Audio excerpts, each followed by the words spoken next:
बच्चों, स्वागत है आप सभी का इस चैनल पर। आज हम कक्षा 10वीं गणित के अध्याय 14 सांख्यिकी के प्रश्नों का अध्ययन करेंगे। अगर आपको यह वीडियो अच्छा लगता है तो वीडियो को लाइक कर दीजिएगा, और यदि आप चैनल पर नए हैं तो चैनल को सब्सक्राइब करके बेल आइकन को प्रेस कर दीजिएगा, ताकि आपको आने वाली वीडियो की नोटिफिकेशन समय समय पर मिलती रहे। तो आइए शुरू करते हैं। बच्चों, कल हमने पिछले वीडियो में जाना था कि अवर्गीकृत बारंबारता सारणी से हम माध्य कैसे ज्ञात करते हैं। तो हमने प्रत्यक्ष विधि का उपयोग करते हुए अवर्गीकृत बारंबारता सारणी से माध्य ज्ञात किया था।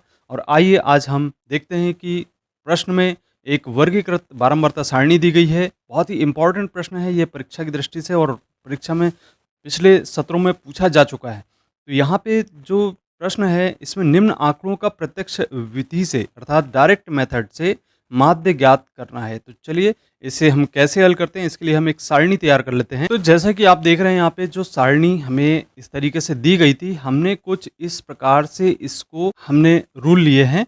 और यहाँ पे हम इस सारणी को रूलने के बाद यहाँ पे हम देखते हैं वर्ग अंतराल हमें दिया गया है 10 से 25, 25 से 40, 40 से 55 और 55 से 70, 70 से 85 और 85 से 100। और विद्यार्थियों की जो संख्या है FI से हम डिनोट करते हैं इसे 2, 3, 7, 6, 6, 6।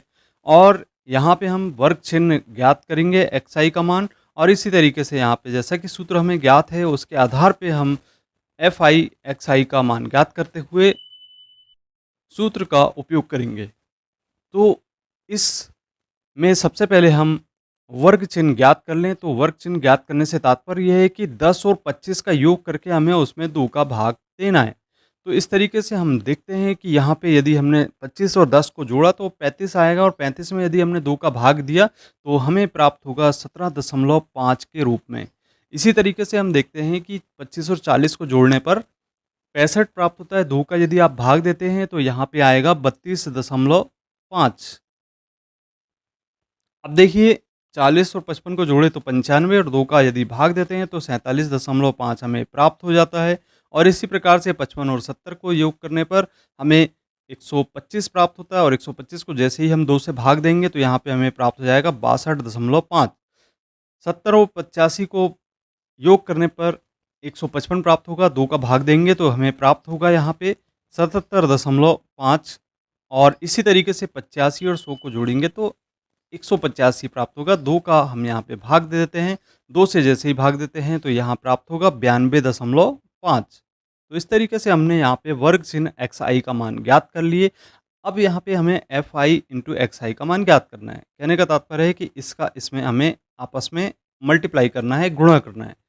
तो 2 का 17.5 में जैसे ही गुणा करते हैं तो 2 पंचे 10 का 0 होगा, और यहाँ पे 2 सत्ते 14 और एक शेष था तो 15 हो गया, और एक शेष बचा, 2 एकम 2 और एक 3।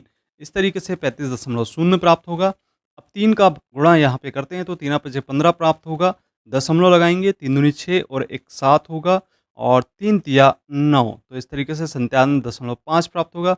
अब 7 का गुणा करते हैं तो 7 35 का 5 शेष 3 बचा है, 7 सती 49 और 3 52 का 2 5 शेष बचा है, और 7 चौ 28 और 5 33 यहाँ पे हमें मिल जाता है। इस तरीके से 332.5 प्राप्त होगा। अब यदि 6 का गुणा करते हैं 62.5 में तो हमें प्राप्त होगा, आप गुणा करके देख लीजिएगा। इस प्रकार से 62.5 का गुणा 6 में करने पर 375.0 प्राप्त होगा, और 6 का गुणा 77.5 में करेंगे तो 465.0 प्राप्त होगा, और 92.5 में गुणा करने पर हमें 555.0 प्राप्त होगा।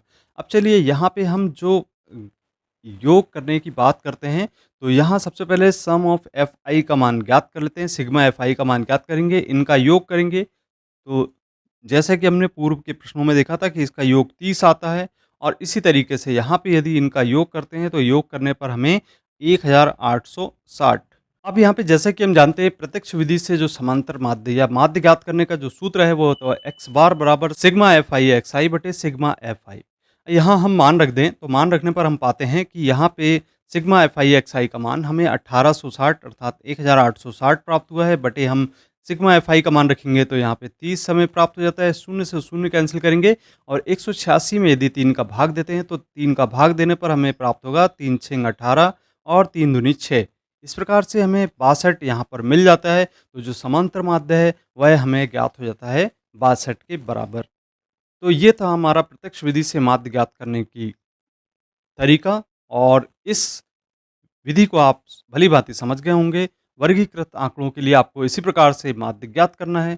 तो बच्चों, आपको कंटेंट कैसा लगा? यदि अच्छा लगा तो जल्दी से चैनल को सब्सक्राइब करें, और इसी प्रकार के कंटेंट को देखने के लिए मिलते हैं अगले वीडियो में।